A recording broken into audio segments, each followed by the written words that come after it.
So what's up mga idol, meron na po tayong may babahagi ngayong araw. So pupuntan natin yung napakalamig po na spring po ng Municipality of Llanosa.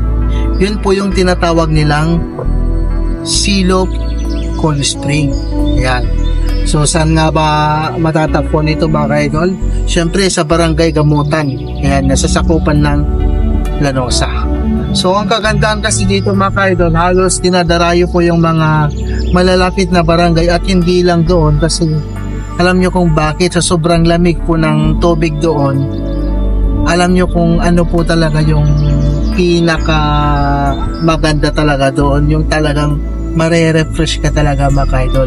Kasi biruin nyo 5 pesos lang ang entrance, makakaligo ka na, makaka-refresh ka sa fresh water na galing po ng mundo. So samahan nyo po ako mga idol para i-drone shots natin kung gaano po kaganda itong spring na ito. So tara!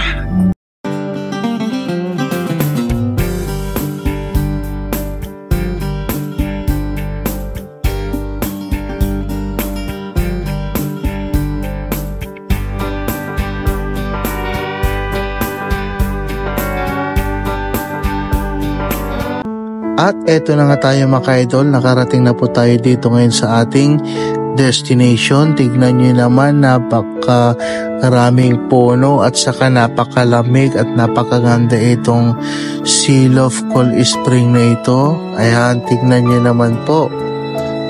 Napakalamig talaga dito kasi punong-puno po ng mga puno. So ano pa pang inaantay natin mga idol? Ayan.